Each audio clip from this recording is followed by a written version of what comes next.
Nilipat na nila si Digong. Tinanggal na nila si Inday Sara. Hindi nila alam. Pag ginawa nila yan, may kandidato pa tayo, si Baste Duterte! Litong-lito na ang mga kalaban ng mga Duterte ngayon, lalo na yung mga buhaya sa Kongreso. Hindi na po nila alam kung ano po ang pinaplano ng Team Duterte. Ito, sinusulong po ng mga karamihang mga PDP at mga kaalyado ni Mayor Baste Duterte na tatakbo sa pagkapangulo ng Republika ng Pilipinas. Itong si Mayor Baste, patay. Future leader di umano ng Republika ng Pilipinas. Ayon naman kay Senator Idol Robin Padilla na napasigaw ng Allahu Akbar. At iba rin po ang birada ni Mike Defensor na ang sabi niya, may pambato pa kami, may kandidato pa kami. Kahit po ay impeach ninyo si Vice President Inday Sara Duterte. Patay ka diya! Magandang tanghali po sa ating lahat. Palike po muna, pa-share, pa-subscribe, at pakipindot po ang inyong mga notification bell para lagi po kayong updated sa ating mga video. At Bisdak Historiador, pa-subscribe din pangalawang YouTube channel po natin. Oh, ito, bagong version po ito ha. Bagong, ito na nga ho yung sinabi kong plan B, no? Sinisigaw na po nila diyan sa nangyayaring launching ng mga koalisyon, United Coalition ng PDP laban na pinangunahan po ni Mayor Baste Duterte. Ito po ang pinaka-the best na talagang mukhang hirap na po ang mga buhaya na i-impeach si Vice President Inday Sara. Tapos kung ma-impeach pa nila, si Mayor Baste, ito pala, malay natin ang maging Pangulo ng Republika ng Pilipinas. Future leader. So ngayon, kung may future president, sakit ang ulo nila, no? Pagkatapos ni Inday Sara, Mayor Baste na naman. Aray, aray, nyiwi. Siyempre, kung may future president, meron din future mga senador, di ba? Alam na natin yung mga posibleng line-up ni Mayor Baste Duterte. Pakinggan po natin yung posibleng mga line-up ni Mayor Baste Duterte na pareho ang ipinaglalaban nila ng mga Duterte. Pasok kung Leandro Libeste. Congressman Paulo Marcoleta, Attorney Vic Rodriguez, Attorney Jimmy Bondoc, Secretary Alcusi, Attorney Pasio, sa lahat ng mga ibang mga bisita ngayon. Ako po ay narito para din mag-imbita sa inyong lahat para sa ating mga pagtitipon sa Liwasang Bonifacio. Ito po ay ang limang araw na ng mga pagtitipon sa Liwasang Bonifacio ng mga magsasaka, mangingisda, driver at mga ibang mga manggagawa na kumakatawan sa mga milyon-milyon mga Pilipino na nagturusa ngayon dahil sa mataas na presyo ng langis. Ang ating krisis sa ating ekonomiya ngayon ay hindi lamang nag-aapekto sa ilang mga sektor o ilang mga kulay ng ating mga beliefs. Ito po ay nag-aapekto sa lahat ng mga Pilipino. Kaya maganda din ang RAGE Coalition dahil it brings together people from different backgrounds, different beliefs para magkaisa sa isang panawagan para magkaroon ng pagbabago sa ating bansa. At ang pagbabago ay lalong kinakailangan ngayon dahil sa krisis sa ating ekonomiya. Ako po ay nagpapasalamat din kay Mayor Baste dahil sa kanyang imbitasyon sa amin noong March 28 sa Araw ng Davao. At noong March 28 sinabi ko po na lahat ng mga taga-Davao na gustong pumunta sa Maynila ay iniimbitahan natin at mag-aarkila tayo ng mga barko para lahat ay makakapunta sa Maynila. Nakarkila na ba? Nandito na ang ating first batch. So sana dumami pa tayo dito ngayon. Pero marami din mga nagsabi na bakit ang mga taga-Davao lang ang pwedeng pumunta sa Maynila. Dapat tulungan natin ang iba pang mga kababayan natin na makadalo sa Maynila. At nagsimula po tayo ngayong linggo para sa aking mga kababayan sa Batangas na nasa Liwasang Bonifacio na. Pero nakikita din natin marami pang ibang mga Pilipino na gustong pumunta sa Maynila at manawagan na ibaba ang value-added tax. At sana pagbibigyan ng ating pamahalaan ang panawagan na ibaba ang VAT, ibaba ang presyo, at kung hindi, edi kayo na po Bangag ang bumaba. mag-decide ano pang kailangan bumaba kung hindi bumaba ang presyo. Si Bangag ang bumaba pag hindi bumaba ang presyo. Pero natakot nga ho kay Leandro Biglang nagpa-rollback si Bangag. At si Bangag nag-announce hindi galing kay Kririring. Talagang si reporter na Bangag. Mamaya ipi-play natin yung video niya. Ito. Basta tayo po ay gumagawa ng mga peaceful pagtitipon para manawagan para bumaba ang mga presyo ng mga bilihin. At bilang mga representante sa Kongreso kasama si Congressman Paulo Marcoleta at ang ating mga magagaling na mga senators ng PDP laban, tayo po ay mag-focus sa ikabubuti ng mga ordinaryong Pilipino na ngayon ay humaharap sa napakatinding krisis sa ating ekonomiya. Kaya sana tulungan din nating iparating ang kanilang mga damdamin sa ating nasyonal na pamahalaan na kailangan gumawa ng mga mas seryosong aksyon para pababain ang presyo ng langis. Maraming salamat po sa inyong lahat. Yan. Si Leandro Libeste, ibaba ang VAT, excise tax. Pag hindi bumaba, si Bangag ang bumaba. Number 1 po, contender for senator po yan sa Team Duterte. Pwedeng maka-line up kay Mayor Baste. So ito naman, si Kong Marcolita. Pangalawang line up po ito. Tuloy. Isang mapagpalang hapon po sa ating lahat. Kumusta po kayo? Tulad po ng ipinapanawagan ni Congressman Libiste, pwede po tayo pumunta sa Liwasan mamaya. Kahapon po, nandun kami. At huwag po kayo mag-alala sa init. Pina-aircon po ni Congressman ng liwasan. Kung namomroblema kayo sa pagkain, walang problema sa pagkain. Tubig, meron rin tayong tutulugan doon. Meron tayong patent si Congressman Libiste. Kailangan lang doon, warm bodies. Ano, maasahan ko bang inyong commitment? Oo, grabe naman. May effort na nga si Kong Libiste. Bigyan naman natin ng suporta. Ito naman mapayapang pagkikilos lang naman. Para iparating sa administrasyon ng ating hinaing na hindi na natin makaya itong parusang ginagawa nila sa patuluyang pagtaas ng presyo ng petrolyo. Ayan, nag-announce na si Energy Secretary Sharon Garin. Meron na daw 20 pesos rollback sa diesel. Happy na ba kayo doon? Siyempre, hindi. 10 Basta pesos 100 rollback yung sa inano gasoline. eh. Happy na ba kayo doon?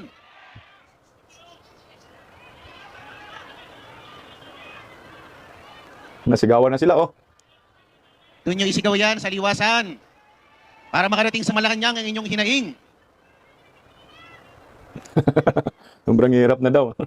Alam niyo po, sa akin lang ha, dinadrama lang talaga tayo dito ng gobyernong Marcos eh. Nag-iingay si Leandro Libiste, kasama po ito si Marcolita.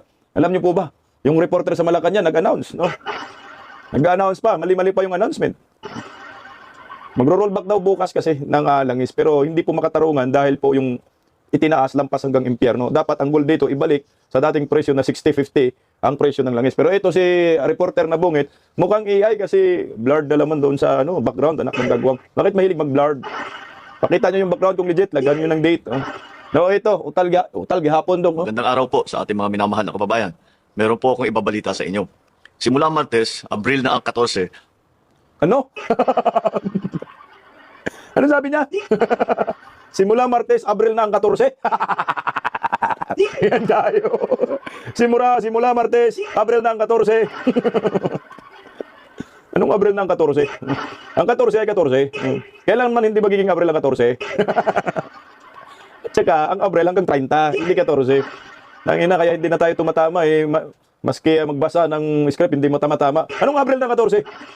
Ulitin nga natin, baka sasabihin na mali na pagdinig natin, nabungol na naman, sabihin, bungol ka, bisdak. Ito, ulitin natin. magandang araw po sa ating mga minamahal na kababayan. Meron po akong ibabalita sa inyo. Ano? Simula Martes, Abril na ang 14, may malaking rollback sa presyo ng langis. Oh, liwanag ha, simula Martes, Abril na ang 14. Grade 1 section 10 tabi ng Kubita yata yung gumawa ng script nito. So talagang si Bangag ay hindi marunong magbasa. Simula Martes, Abril na ang 14. Tama nga ho natin. Wala pong ganun ha. Ang tamang salita, simula Martes, Abril ng 14. Hindi Abril na ang 14. Kasi iba nang ibig sabihin ng Abril na ang 14 kaysa Abril ng 14. Anong balita? Rollback daw. Mahigit 20 piso ang ibababa sa diesel, ang gasolina naman. Hanggang na tayo, dyan lang tayo. Tal-otal na naman tong reporter natin. So ito ay estimated po bukas. So diesel 20.89 yung i-rollback. Hindi nga po yan makatwiran dahil lampas hanggang impyerno yung in-increase ng diesel. So magkulang-kulang 100. So dapat ibalik nyo yung kulang-kulang 100. Ibaba nyo bangag ka. Pinapakita mo ng tudo yung mga oligarko na kasabwat mo. Gasolina 4.43, ibaba nyo pa ho. Ibalik nyo sa dati, 60, ganyan. Kerosene, lalo na po ito, 8.50. Ibalik nyo, parang awa nyo na bangag. Pinagkakitaan po ninyo ang taong bayan dito sa pandemyang ito. Hindi nyo sinaway ang mga oligarko. Kaya tama po yung sinasabi ni Kong Marcolita. Hindi po ito makatwiran at hindi po ito makatao. Itong ginagawang panggagago, sabi ni Mayor Basti ng gobyernong ito. Ito. Tutungo po tayo dito sa kay Mayor Basti Duterte. Sino na yun? Marcolita, tsaka Leandro Libiste.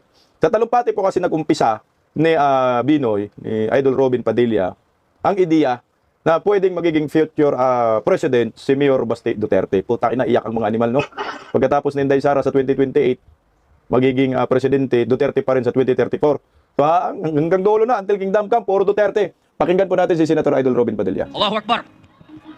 Allahu Akbar! A'udhu billahi minasyaitanir rajim. Bismillahirrahmanirrahim.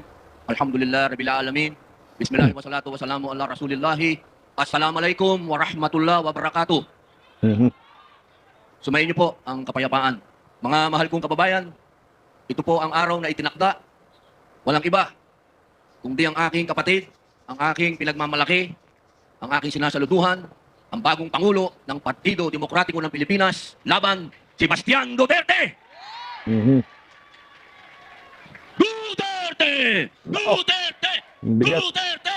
Duterte! Napakasarap pong isigaw ang Duterte. Sapagkat alam po nating lahat, batid nating lahat, naramdaman nating lahat, ang pagbabagong dinala ni Tatay Digong. Hindi, ang bigat ng mga Hindi po talumpati. tayo nandito para makipagbulahan. Hindi po tayo nandito para sumipsip. Tayo po yung nandito para makiisa sa pagbabagong naantala. Batid po nating lahat. Alam nating lahat na naantala yung pagbabago na naumpisahan. Ngayon, nakikita po ninyo, lahat ng sinabi ni Pangulong Rodrigo Roa Duterte, lalong-lalo na yung gera sa Middle East, nangyayari na ngayon. Tama. Nasa mga mukha natin. Nadadating ang panahon, magkakaproblema tayo sa langis. Eto na. Nasa mga mukha na natin. 4 years ago, sinabi na niya. Ngayon, paano nila sasabihin na hindi tama si Digong? Paano nila sasabihin na yung isang taong nagsasalita kanina dyan ay isang, anong sabi nila daw? Kami daw ay mga Chinador. Senador. Kami daw ay mga tao ng China. Pero saan tayo lumalapit ngayon? Sa Saan China. tayo tumatakbo ngayon? China. Sa China. Anong ibig sabihin, no? Ang ibig sabihin nun, alam, patid ni Tatay Digong na isang araw ang tutulong sa atin, kapitbahay natin. Napakaganda po nung kanta kanina. Bayang ko. Eksakto. Alam naman natin na hindi madadala si Digong doon sa dahig kung hindi tumulong ang sino. Si Bangag. Alam nyo kung Pilipino lang, hindi natin kaya yun. Correct. Hindi natin magagawa yun. Tandaan nyo to. Hanggat nandito ang kuko ng agila. Sino ba ang agila? Duterte. Talagang masyadong maraming nainom na kapito. Mas maraming nainom sa akin to. Ang ibig ko pong sabihin, mga mahal kong kababayan, kung sino po yung tunay na Pilipino talaga dito, si Digong. Tandaan po natin yon. Kung sino yung parang si Lapu-Lapu na tumindig, kalaban ang mga dayuhan, si Digong yun. Huwag nating kalimutan yon. Kaya siya nadala sa dahig.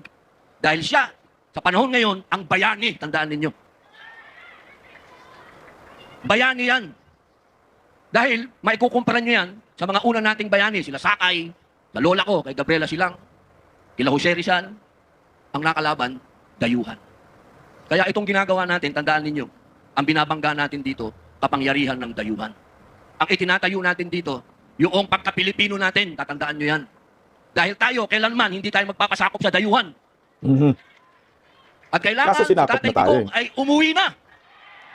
Bring him home! English yan. Minsan lang ako mag-English. Bring him home. Hanggang doon na lang yun. Medyo mabigat din talaga itong si Binoy, no? Robin Padilla magtalumpati.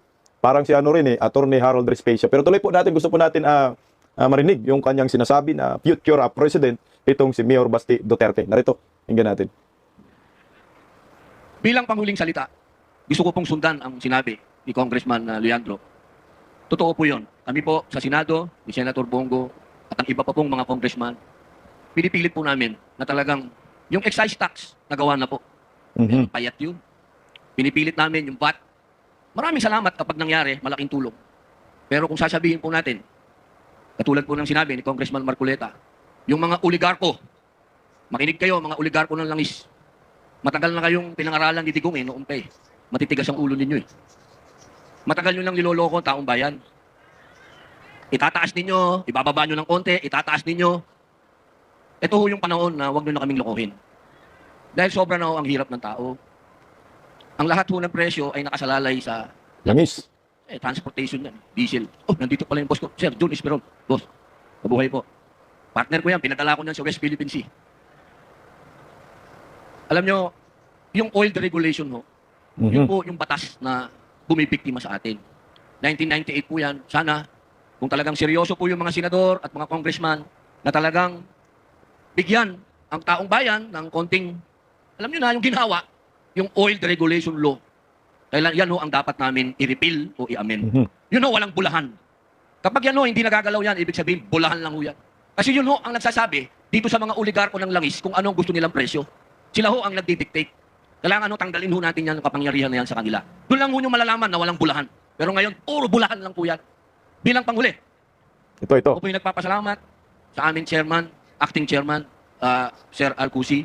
Sir, maraming salamat po. At dumating po yung panahon na nangyari na ng ating pong Pangulo ay si Basti. Alam nyo, ang tagal ko pong dinasal nito. Dahil alam nyo, walang pinakamagandang mamuno sa atin kundi isang Duterte. Mhm. kung meron tayong future president na Inday Sara Duterte, magkakaroon din tayo ng future president pa na Baste Duterte. Duterte! Duterte! Duterte! O di ba ang sarap isigaw niyan? Para kang naka 5 kilong kape. Okay. So litong-lito na po dito ang mga kalaban, no, ng mga Duterte. Ang pag-usapan muna natin itong sinabi ni Senator Robin Padilla na kung si Inday ay maging future president ngayong 2028, so si Mayor Baste naman ay magiging future president din. So ibig sabihin, na sinabi ni Idol Robin Padilla, next kay Inday Sara. Pagkatapos ni Vice President Inday Sara sa 2034, si Mayor Baste naman ang tatakbong bagong presidente ng Republika ng Pilipinas. So tatakbo na naman ng 6 months, 6 years, so 12 years no Duterte. So malamang sa susunod ay Duterte uli. So ito ay future pa, no? Hindi yung future para sa 2028, yung sinabi ni Idol Robin Padilla. Para sa akin, okay po ako diyan, no? Panigurado na sure win itong si Mayor Baste kasi di po tayo diyan mag-alala sa performance ni Vice President Inday Sara Duterte dahil magaling na executive leader itong si Vice President Inday Sara pagiging mayor. Same rin with Mayor Baste Duterte dahil nga ang polisiya nila ay aral po ito, galing po ito kay former President Rodrigo Roa Duterte. Ito future din yung sasabihin ko, sino ba yung mga posibleng future na mga kandidato ni Mayor Baste or line up sa pagka senador. Ito, pakinggan natin yung konting video para makakuha kayo ng ideya. O, narito po. Mayor Sebastian Baste Duterte! Sumama kayo kay Leandro Libiste. Leandro, isa. Arnold Respiso. Isa na ulo si Atty. Arnold Respiso. Sabi ko nga kita ko itong gago na ito, sabi ko, puta, hindi na ako anak ko si Raulo dito. Sama na ako. Wala yung isang Raulo din, si Kiko Barzaga. Subaybayan niyo yung mga bata na yan, yung mga tao na yan. They are the future of Philippine politics. Hindi kayo nag-iisa.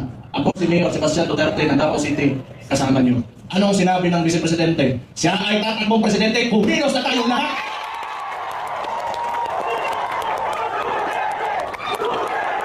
Duterte.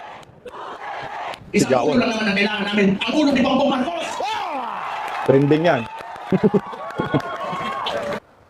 Trending yung sinabi dyan ni Mayor Baste na isang ulo lang naman ang kailangan namin, ulo ni Bongbong Marcos. Okay, dito tayo sa posibleng line-up ni Mayor Baste Duterte.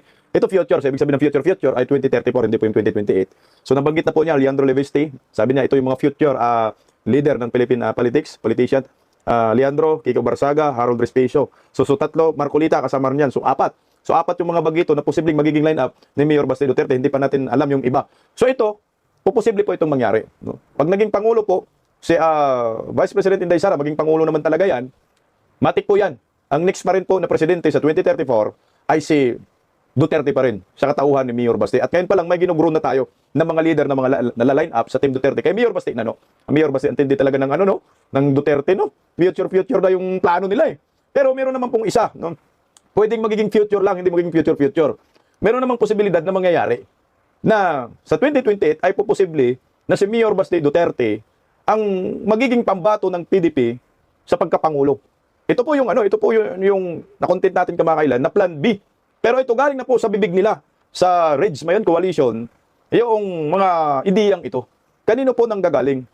Magkaiba si Binoy, future eh, after Inday Sara. Pero ito naman, kaya Mike Defensor, ang ideya niya, kung sakali po ay ma-impeach si Vice President Inday Sara sa impeachment court, doon na talaga sa Senado. Kasi yun man ang direksyon ng gobyernong Marcos, lalo na ngayon, marami na silang pera. Dahil nakakulimbat na naman dahil sa krisis ng langis. So may mga pondo na yan, mga trilyones, bilyones siguro yan. Pangbusal sa mga kongresista, no, malita, madagdagan yung malita nila, pati sa mga senador, at pati si Tito Soto. Excited po si Tito Soto sa impeachment, inaabangan na nga ho eh. Gusto po nilang i-impeach kasi pag na-impeach po si Vice President Inday Sara, dalawang tama nila dyan eh. Unang-una, hindi na po makatakbo si Inday Sara sa pagkapangulo. Pangalawa, si Tito Soto ay gustong magiging vice presidente. Tandaan po ninyo, yung 2022, si Tito Soto tumakbong vice presidente pero kinalawang nga ho. Yan po ang pambato ni Liza Marcos, yung si Tito Soto. Ipagpalagay po natin na mangyayari po yung kanilang masamang plano dito kay Vice President Inday Sara na i-convict dyan sa impeachment court. Pero matindi po yung sigaw ni Mike Defensor. Ang sabi niya, hindi ninyo alam, meron pa kaming kandidato pambato sa pagkapangulo. So bumagting yung isip ko doon. Ako, oo nga, ito na nga ho yung plan B ng mga Duterte. So, sa 2028, kung hindi makatakbo si Vice President Inday Sara sa pagkapangulo, Matic, ang plan B nila, ito ay in-announce naman baka sabihin na naman sa comment section, huwag mo sabihin bisdak na plan B. Ito na nga ho yung nakikita natin, ito na po yung galawan ngayon. Ay ang tatakbo sa pagkapangulo na maging pambato ng PDP at ng mga Duterte ay si Mayor Baste Duterte. Baka nga mangyayari pa yung sinasabi ni Erese na ang presidente sa 2028 ay Duterte pa rin na kahit i-impeach ninyo si Inday Sara. At baka nga, pati vice-presidente ay Duterte pa rin. Oh. Alam na natin, Mayor Baste, presidente. Tapos, vice-presidente, Duterte, si Pulong. O di, mas malaki ang problema ho nila. O ito, pakinggan po natin yung talumpati ni Mike Defensor. Baka sabihin ninyo fake news. Ito yung future na sa 2028. Okay, pakinggan po natin. Narito. Actually, Mayor Baste, ang organisasyon po natin ay 750 sectoral groups and Grabe, ang dami. organizations from President Digong Duterte to Vice President Sara Duterte. 700 plus na coalition ha. So itong mga coalition ito, walang kalasan. From Tatay Digong, Inday Sara, mapupunta ngayon kay Mayor Baste. Oh. Kaya po, agad-agad naman, ang sabi ni Mayor Baste Duterte, payag ako na tumayo bilang leader ng iba't ibang grupo at koalisyon. Nandyan na po ang PDP, nandyan ang Maisog, nandyan ang PANA kay Secretary Esperon, nandyan ang Kampilan, sila Kong Adamat. Ngayon po, malinaw na, may leader na ang ating mga organisasyon, may leader na ang ating grupo. Walang iba kundi si Mayor Baste Duterte. At tandaan ninyo, ang laban natin na to, ang objektibo, tuloy-tuloy ang laban natin. Yung mga magsasaka, nakasama ni Congressman Yalviste, ang pinaglalaban, ang pagtaas ng presyo. Ang presyo ng krudo, pataas. Ang presyo ng bilihin, pataas. Pero ang antas ng buhay ng Pilipino, ng bawat pamilyang Pilipino, pababa ng pababa. At sa gitna ng problemang yan, ano ang gusto nila? Intriga, politika. Ito po ang pinaglalaban natin. Yung ginagawa nila, natanggalin si BP Inday Sara Duterte para wala silang kalaban sa politika. Yan ang lalabanan natin. 2023 pa, pinlano na nila. Hinuli, kinidnap ang Pangulong Duterte. Dinala, isinuko sa dayuhang korte. 2023, ngayon, ang gusto naman nilang tanggalin, ang sinusuportahan, ang kasama natin, at ang mananalong presidente, gusto nilang mawala si BP Inday Sara Duterte. Hindi natin papayagan. Tama? Lalaban ba tayo? Ang hindi nila naintindihan, nilipat na nila si Digong. Tinanggal na nila si Inday Sara. Hindi nila alam. Pag ginawa nila yan, may kandidato pa tayo, si Baste Duterte. Puta, kinagulat sila dyan. Ako actually, inisip ko yun ng maigi, no? Kasi nga, yung sinabi ni Mike Defensor, sa 2028, so yun yung maliwanag. Na kung i-impeach nila si Inday Sara, i-convict nila si Inday Sara, hindi nila alam. Meron pa tayong kandidato, si Mayor Baste Duterte sa pagkapangulo. Nung ni-research ko po yung kwalifikasyon ng pagkapangulo, ang nakalagay po doon ay kailangan 40 years old po yung edad ng kandidato sa pagkapangulo. 40 years old.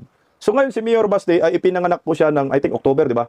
1987. So ilang taon po ngayon si Mayor Baste? So 2026 po ngayon, 1987. Si Mayor Baste ay 39 years old na po ngayon. So ibig sabihin, pagdating po ng 2027, si Mayor Baste ay 40 years old.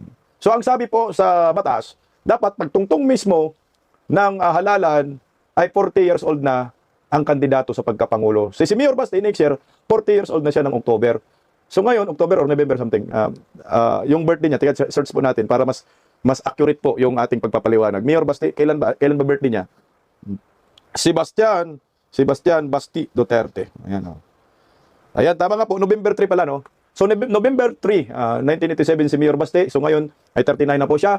Pagdating po ng 2027, November 3, 40 years old na siya. Pagdating ng halalan, ay 40 years old na rin po siya. So ibig sabihin, qualified na po si Mayor Baste na tatakbo sa pagkapangulo sa 2028 presidential election. Aray ko, baki! Kaya sabi ko, di ba underage pa si Mayor Baste? Pasok na pala talaga si Mayor Baste na bilang isang kandidato sa pagkapangulo. Patay, iyak na naman ang mga tanganista. Tuloy na natin yung video. Kaya kayo kung Senado, Kongreso, huwag kayong luluko-luko dahil may panlaban pa kami sa kinatawan namin si Mayor Baste Duterte. Yan ang sinasabi ko. Ngayon mga kasama, grabe na ang sitwasyon. Lugmok na tayo. Puro pa sila politika. Pero ang sabi nila, yung korupsyon, may mangyayari daw. May nakulong na ba? Wala pa. Dumaan na ang Christmas. Dumaan na ang bagong taon. Dumaan na ang Valentine's. Nagsimula Santa na. Namatay na si Kristo. Buhay muli. Nabuhay na. May nakulong na ba? Wala. Wala! Talagang niloloko tayo. Tingnan nyo, mga kababayan, magpa-file sila, Mayor, kay Senator Cheese at kay Martin Romualdez. Alam mo nyo po, Mayor, mga kasama ang kaso, doon sa budget, dahil siya yung Senate President at Speaker of the House. Talagang kalokohan. Ano ang kinalaman mo sa pagnanakaw? Kung senator ka, Senate President, Congressman ka, Speaker of the House, wala! Walang magiging kaso, walang makukulong. Kung totoo sila na gusto nilang may makulong, pakinggan nila si Gutesa. Pakinggan nila yung 18 Marines. Dahil yun ang nagdala ng pera sa mga magnanakaw at abusado. Si Saltico ang magnanakaw, sila ang nagdadala ng pera. Kung totoo may gusto silang kaso, kunin nila ang affidavit ni Gutesa, ang 18 Marines at Mayor Baste. May lalabas pa ng mga sundalo na magpapatunay ng pag-deliver ng mali-malitang pera. Siyempre, baon din si Martin Romualdez yan kasi si Martin i-deliver, mapupuno na daw yung pera. Si Martin yung pinakabuhaya dyan. Pakinggan natin, ipagpatuloy natin muli narito. Pwede rin ito magiging senador sa 2028. May lalabas pa ho. May dadagdag pa. Ako. Kaya po tayo sa Rage Coalition, kayo na nandito, hindi lang po kayo dekorasyon. Hindi lang po tayo tatayo sa gilid. Tayo ngayon, sa pangunguna ni Mayor Baste Duterte, ay lalaban, makikialam, at lalabas po tayo para sa ating paninindigan, laban sa korupsyon, laban sa abuso, at para mabalik ang bilyong-bilyong piso na ninakaw nila. Ito po ang tanong ko sa inyo. Nakita nyo naman si Mayor Baste kung gaano katapang makikipagpakbakan para sa inyo, para sa atin. Kayo ba? Aatras pa kayo? Hindi. Aatras pa kayo? Hindi. Kayo ba ay magpapatakot? Lalaban pa kayo?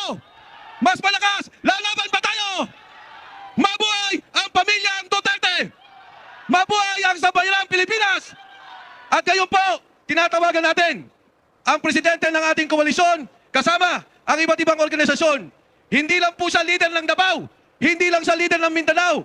Ngayon, leader ng koalisyon at leader po natin sa buong sambayanang Pilipino, ang ating tagapangulo, Mayor Baste Duterte! Lahat po tayo, pakita.